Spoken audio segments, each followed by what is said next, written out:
आजकल जो मुल्की हालात चल रहे हैं, ख़ास तौर पे माशी तौर पर हमारे मुल्क में जो हालात पैदा हुए हैं, आम गरीब मुसव्वत तबका जो है वो दो वक्त की रोटी खाने में जो परेशान नज़र आता है। तो इस हालात में तेल की कीमतों में जैसे इजाफ़ा होता है तो बकाया जो चीज़ें हैं तो खुर्द नोश की, उसमें भी बेतहाशा कीमतों में इजाफ़ा होता है। एक तो ऊपर से तेल की कीमतों में इजाफे की वजह से और नीचे जो चेक एंड बैलेंस नहीं है, जो आम खुर्द नोश की चीज़ें हैं उनकी कीमतें कंट्रोल करने के लिए जो इदारे मौजूद हैं वो हमें गैर फाल नज़र आते हैं। ख़ास तौर पर मार्केट कमेटी या प्राइस कंट्रोल अथॉरिटी वाले जो हैं वो भी हमें नज़र नहीं आते कहीं। तो इस वजह से आम लोग जो है, बेशतर लोग जो पोहरत मुसव्वत तबका है वो परेशान है। तो कानून मौजूद है, इदारे मौजूद हैं, वो गैर फाल हैं। तो इस हवाले से और ये सारी चीज़ें हमारा मौजू होगी, डिस्कस करेंगे इस पे। हमारे साथ मौजूद है हाई कोर्ट के वकील हैं रतोडेरो की मोअज़्ज़ज़ शख्सियत अली मोहम्मद काके पोटो।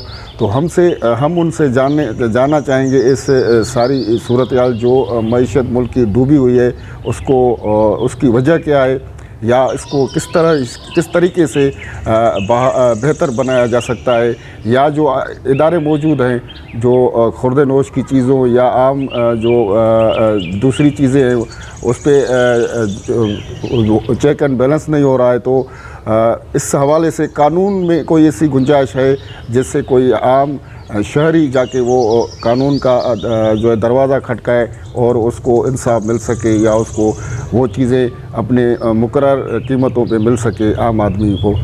अली मोहम्मद साहब, पहले तो हम आपका शुक्रिया अदा करते हैं, हमें आपने टाइम दिया।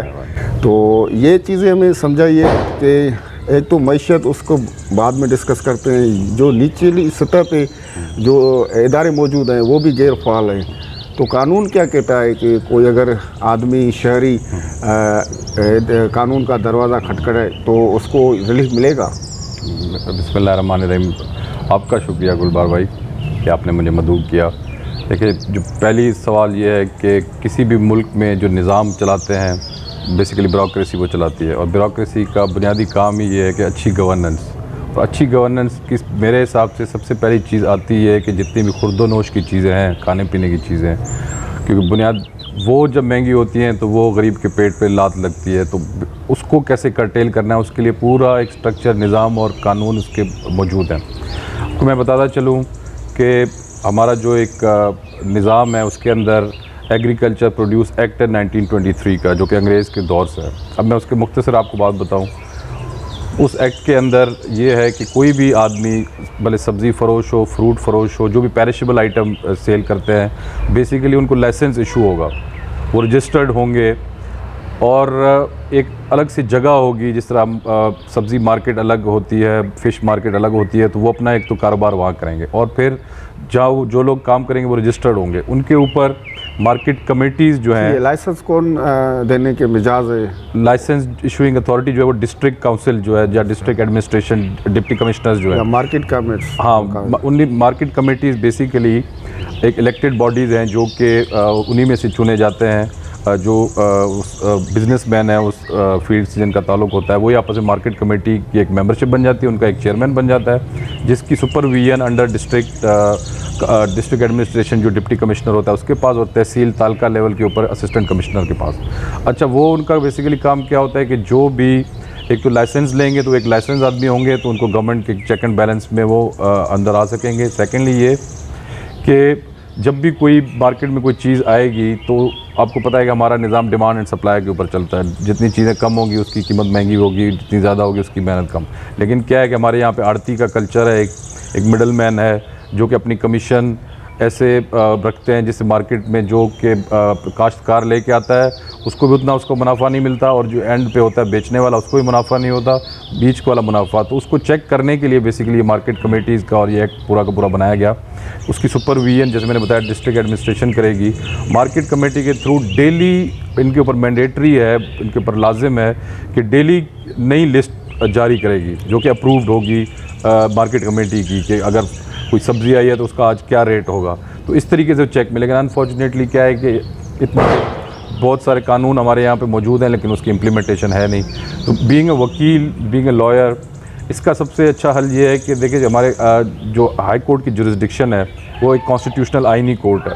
तो हमारे पास रिट जुरिस्डिक्शन में अंडर आर्टिकल 199 में हर आम शहरी के पास उसका हक है कि जो बुनियादी उसके सहूलतें उसको अगर नहीं मिल रही तो वो डायरेक्ट हाई कोर्ट में जाके अपील कर सकता है उस चीज़ के लिए। तो वो रिट होती है, रिट ऑफ को वारंटो होती है कि कोई भी सरकारी मुलाजिम अगर जो उसका बुनियादी काम अगर वो नहीं कर रहा तो वो जाके अदालत का दरवाज़ा खटखटा सकता है। और आपने देखा है कि बहुत पब्लिक इंटरेस्ट लिटिगेशन इसको बोलते हैं कि जो आवाम के फ़ायदे वाली लिटिगेशन होती है। एक तो लिटिगेशन होती है जो आम क्रिमिनल सिविल केसेस, एक होती है कि आवाम की बेहतरी के लिए जो अदालत से रुजू किया जाता है। तो जब भी ऐसे इदारे डिस्ट्रिक्ट एडमिनिस्ट्रेशन फाल नहीं है, लॉज बने हुए हैं, तो विजिलेंट होना है किसको, आम शहरी को। और उसमें से भी सबसे ज़्यादा फ़र्ज़ बनता है एज लॉयर्स का कि जिनको कानून का पता है, क्योंकि आम यहाँ पे अनफॉर्चुनेटली इतने तालीम याफ्ता भी नहीं है, लोगों को बुनियादी चीज़ों का अंदाज़ा नहीं है, तो कानून तो बड़ी दूर की बात है।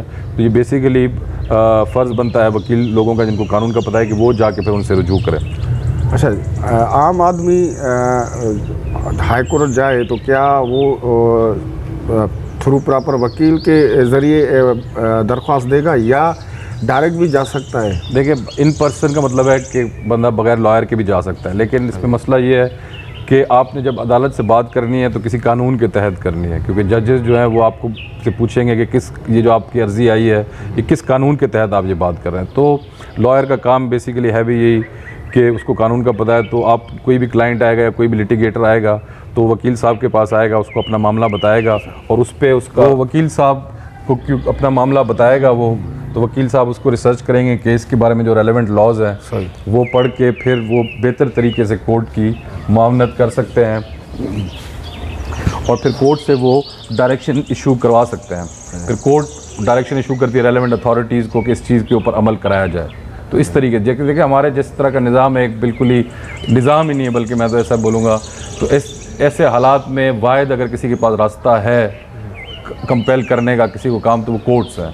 जब आपकी इंतज़ामिया ना सुन रही हो और आप के पास कोई ताकत भी नहीं है कि उनको कंपेल कर सके किसी तरीके से, तो अदालत सबसे मौसर एक जगह है जहाँ से आप ये करा सकते हैं चीज़ें। तो पढ़ते तो ये मसला हो गया। तो आम आदमी अगर कोर्ट जाए तो उसको रिलीफ मिल सकता है। हाँ बिल्कुल बिल्कुल। तो ये जो हमारी मुल्क की मईशत है वो दिन बे दिन डूबती जा रही है। महंगाई इतनी ज़्यादा हो गई है कि आम आदमी का जीना मुश्किल कर दिया है। तो इसको बैलेंस करने के लिए गवर्नमेंट के पास कोई सब्सिडी या कोई ऐसा भी जो आम आदमी को रिलीफ मिल सके नज़र नहीं आता है। पहले तो इसकी वजह क्या है, हमारी मईशत क्यों नीचे जा रही है? हमारे पड़ोसी ममालिक हैं जैसे बांग्लादेश है, वो हमसे बाद में आज़ाद हुआ, फिर भी उसकी मईशत बेहतर है हमसे। तो क्या वजह है जो हमारी मुल्क की मईशत दिन बे दिन डूबती जा रही है? जी बड़ा अच्छा सवाल है ये। देखें, कोई भी मुल्क तरक्की माशी तौर पे तब कर सकता है जब पॉलिटिकल स्टेबिलिटी हो, एक निज़ाम एक पटड़ी पे चला और उसकी कंटिन्यूएशन हो। अनफॉर्चुनेटली पाकिस्तान की जो तारीख़ है ये भरी पड़ी है, कभी मिलिट्री रूल, कभी पॉलिटिकल रूल आ जाता है सियासी जमातों का, लेकिन सियासी जमातों के फिर आपस में कशमकश से एक दूसरे की टांगें खींचने से फिर नई गवर्नमेंट आती है तो कंटिन्यूएशन नहीं हो पाती, पॉलिसीज़ एक तरीके से नहीं होती। हर गवर्नमेंट आके अपनी कोई ना कोई नई माशी पॉलिसी देती है और पुरानियों को पीछे करती है, जिससे एक कंटिन्यूएशन नहीं होती, जिससे जो भी बिजनेसमैन तबका है, जो कि इन्वेस्टर तबका है, इंडस्ट्रियलिस्ट तबका है, जो कि सनतकार हैं, उनका एतमाद गवर्नमेंट की पॉलिसीज़ पे नहीं होता। और अब ये बड़े एक कॉमन सेंस की बात है कि कोई भी सरमायादार आप हो या मैं हूँ या कोई भी पैसे वाला जिसके पास अगर कोई सरमाया पैसे हैं तो वो कमाने की गर्ज से अपना काम करेगा। और जब वो ये देखेगा कि मैं अपना पैसा सरमाया किस ऐसी जगह पे लगाऊं जहाँ से मुझे प्रॉफिट हो, जब इन्वेस्टर आएगा मईशत का चक्का तब चलता है, फिर वो इंडस्ट्रीज़ चलें और बेताशा ट्रेड के जितने भी कारोबार है। पाकिस्तान में अनफॉर्चुनेटली जो अभी इकनॉमिक डाउनफॉल आया है इसका सबसे बड़ा रीज़न ये है कि हम इंपोर्ट बेस्ड हमारी इकॉनमी है, एक्सपोर्ट बेस्ड हमारा काम नहीं है। इंपोर्ट बेस्ड का मतलब ये है कि हम जितनी भी चीज़ें हमारे डेली इस्तेमाल की हम सारी बाहर मुल्कों से मंगवाते हैं, और जो बाहर मुल्क से मंगवाते हैं तो वो हम अपने पाकिस्तानी करेंसी रुपए में नहीं बल्कि डॉलर्स देते हैं। बदले में जो हमारी एक्सपोर्ट है वो जो हमारी इंपोर्ट से आधे से भी कम है। तो तो हम जब एक्सपोर्ट नहीं करेंगे, मतलब हम अपनी चीज़ें बाहर मुल्क बेचेंगे तो फिर हमें उस डॉलर मिलेगा, डॉलर हमें मिलेगा तो फिर हमारे पास इतने पैसे होंगे कि हम अपनी इंपोर्ट भी कर सकें। लेकिन ये जो हमारा इतना ट्रेड डेफिसिट है कि आमदनी हमारी इंपोर्ट हमारी बहुत ज़्यादा है, अराउंड $50 बिलियन से भी, मुझे अप्रॉक्सीमेटली इस वक्त नंबर्स नहीं याद, 50 या अराउंड $60 बिलियन है, और हमारी जो एक्सपोर्ट है वो अराउंड 20 से $25 बिलियन से बढ़ी नहीं। तो ये $25 बिलियन का डेफिसिट आ जाता है। इसको भी पूरा करने के लिए जो बैरून मुल्क पाकिस्तान में लोग रहते हैं रेमिटेंस देते हैं, जिससे थोड़ा सा एक गैप कवर होता है। लेकिन जो ही आपका जो बुनियादी सवाल था वो ये कि हमारी इकॉनमी इसलिए डूब रही है कि जब हमारी एक्सपोर्ट नहीं होगी, डॉलर भी देखिए, डॉलर भी एक कमोडिटी की तरह है, जो करेंसी है, इसकी भी डिमांड एंड सप्लाई, जिसका रेट तय होता है। जो मार्केट में जितनी चीज़ ज़्यादा होगी उसका रेट उतना कम होगा, शॉर्ट कम होगी तो उसका रेट चढ़ जाएगा। ये जो पिछले इतने अरसे से पाकिस्तानी करेंसी जो कंटिन्यूसली डीवैल्यू हुई है, उसकी वजह ये कि हमारे पास डॉलर है नहीं, और जब मार्केट में पैनिक होता है थोड़ा बहुत तो सारे अवाम, ये भी बड़ी बदकिस्मती की बात है कि हम जब डॉलर होने की एक ये भी बड़ी वजह है कि लोग जो प्राइवेट लोग हैं वो भी फिर डॉलर की ख़रीदारी शुरू कर देते हैं, और एक आर्टिफिशियल किस्म की एक डॉलर की कमी हो जाती है, और स्मगल भी होता है हमारे यहाँ से। तो उसकी वजह से क्या होता है, हम जितनी भी इंपोर्ट्स बाहर से मंगवा रहे हैं, जैसे आज में एक मिसाल, अगर 100 रुपये का डॉलर है तो आज हमें वो पाकिस्तानी करेंसी में एक 10 रुपये की चीज़ मिलेगी, लेकिन वही डॉलर 200-250 का हो जाएगा तो वही मार्केट में हमें आके उसकी 3 गुना कीमत हो जाएगी।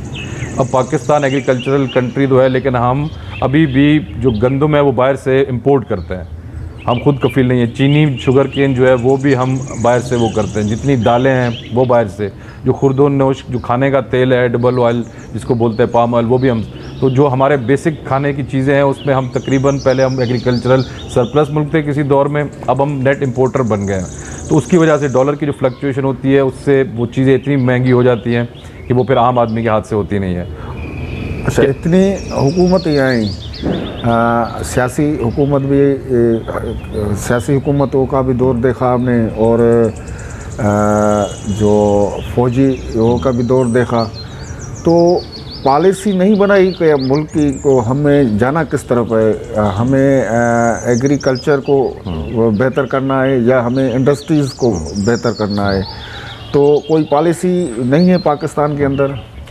देखिए, ये दोबारा वही बात है, ये बड़ी बदकिस्मती है हमारी कि हमें जिस तरीके की हमारी ऊपर हुक्मरानी रही है, कोई भी एक चीज़ प्लान्ड तरीके से नहीं हुई, वरना हर जो दुनिया का मुल्क है उसका एक विजन होता है 50 साल का। जैसे अभी चाइना ने तरक्की की, तो जो माओ त्से थे, उनके लीडर थे, उन्होंने एक विजन किया, उसको फिर अभी जो करंट प्रेसिडेंट है शी जिनपिंग, उनका मेरे ख्याल से नाम है, उनका एक विजन है कि CPEC कैसे हमने दुनिया में तरक्की करनी है। इसी तरीके से और भी बड़े ममालिक, जैसे भी रिसेंटली सऊदी में जो वहाँ के किंग मोहम्मद बिन सलमान, उन्होंने एक विजन 2030 दिया और एक नए शहर तामीर करा है।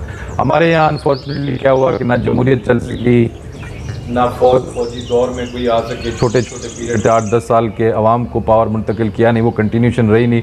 उससे ये हुआ कि इंतशार में ही रहे हम 70-75 साल से। फिर बड़ी अनफॉर्चुनेट बात यह है कि जो हमारा हुक्मरान एलीट, जो रूलिंग एलीट है हमारी, जो हम सिविल अगर गवर्नमेंट पॉलिटिशियंस को बोलें, या हम अगर मिलिट्री रूल में भी देखें, तो जो टॉप ब्रास ऊपर आ जाती है, उनके जो इंटरेस्ट हैं फिर वो हाकमियत पे ज़्यादा चले जाते हैं, कैसे पावर के ऊपर कंट्रोल करके रखें, और मुल्क के ऊपर उनकी तवज्जो जो है वो उनकी प्रायोरिटी सेकंड हो जाती है। तो अब जैसे आपने पूछा था कि किसी भी मुल्क की रीढ़ की हड्डी तब है जब उसकी इंडस्ट्री सनत लगेगी। सनत से क्या फ़ायदा होता है कि एम्प्लॉयमेंट मिलती है, ये रोज़गार के मौके मिलते हैं, तो लोगों की आमदनी, इनकम बढ़ती है। सेकेंडली, उसी चीज़ों को हम एक्सपोर्ट करते हैं, हमें डॉलर मिलता है, डॉलर हमारा सस्ता होगा तो तेल हमारा सस्ता होगा, तेल हमारा सस्ता होगा, ट्रांसपोर्टेशन कॉस्ट कम होगी, तो नेचुरली ये सारी नीचे चीज़ें आ जाती हैं। अब हम ऑयल प्रोड्यूसिंग कंट्रीज़ तो है नहीं, तो हमें कैसे अपनी इकॉनमी को, हालांकि हमारे पाकिस्तान के इतने ज़रखेज़ ज़हीन लोग हैं, लेकिन यहाँ पे क्या है, अनफॉर्चुनेटली उनकी कदर है नहीं, तो वो लोग ब्रेन ड्रेन बोलते हैं कि बाहर मुल्क चले जाते हैं, जहाँ पे वो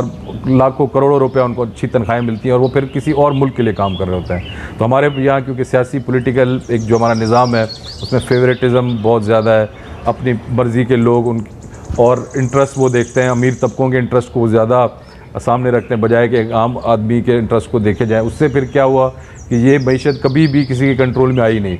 मुख्तसर से कोई दौर रहा, अयूब खान का दौर रहा तो एक स्टेबिलिटी थी, भुट्टो साहब का दौर आया तो वो यकदम बहुत ज़्यादा करेंसी हमारी डीवैल्यू होना शुरू हो गई। 90 से लेके मुशर्रफ तक के रूल तक आपने आप अगर स्टैटिस्टिक्स उठा के देखेंगे तो बड़ी डीवैल्यू हुई।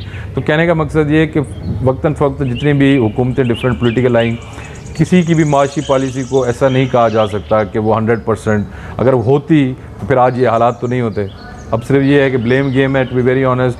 हर बंदा अपनी कारकर्दगी बेहतर करने के लिए दूसरे पे लगाता है कि इसने सही काम नहीं किया इस पर। लेकिन हम अभी as being a citizen of this country, irrespective कि मेरी किससे एफिलिएशन है, मैं किस पॉलिटिकल पार्टी की तरफ इंक्लाइंड हूँ, इन सब चीज़ों से ऊपर होकर एक आम सिटीज़न पाकिस्तान का होने के हिसाब से किसी की भी कोई वाज़ेह पॉलिसी नहीं रही और आज हम जिस खड्डे में हम गिरे हैं, तो ये इसमें सब लोग उसी तरीके से जुर्म में मुलविस हैं। वो फिर आप मिलिट्री इस्टेब्लिशमेंट को कह दें, आप हमारा जो पॉलिटिकल रूलिंग एलीट है उस तबके को कह दें, जो ब्यूरोक्रेटिक हमारा जो ब्यूरोक्रेट रहे इतने बड़े बड़े उनके ऊपर कर दें, तो ये सब के सब इकट्ठे कसूरवार हैं जिन्होंने कभी भी जो असल चीज़ है मुल्क को एक आगे ले। और फिर एक और बड़ी मज़े की बात, देखिए कोई भी इंसान है जो हुक्मरान तबका है, उसको सोचने की बात यह है कि ये मुल्क रहेगा तो उनकी हुकूमत रहेगी।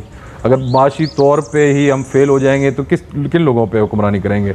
ये अभी जिस तरफ ये चीज़ें जा रही हैं, जितनी महंगाई हो रही है, बदअमनी बढ़ती जा रही है, भूख अफलास बढ़ती जाएगी, लॉ एंड ऑर्डर ख़राब होता जाएगा, सिविल जो एडमिनिस्ट्रेशन है या फोर्सेस जितनी भी हैं जो अमन कायम वो नाकाम होती जाएंगी, क्योंकि देखिए दुनिया में हर जगह यही हुआ है। तो ये जो इज्तिमाई सबकी मेरे हिसाब से तारीख़ में इतना टाइम नहीं है मैं आपको सारी तारीख़ बताऊं, लेकिन इज्तिमाई सब लोगों की कलेक्टिव उनका जुर्म है जो हम जिस जगह पे आज हम पहुंच गए हैं। जैसे आपने कहा कि किसी ने इस पर तवज्जो नहीं दी कि हम इस मुल्क को किस तरह लेके जाएं, तो बहुत सी करप्शन भी हुई और बहुत सी हुकूमतें आई, तो केसेस भी एक दूसरे के ऊपर उसने बनाए।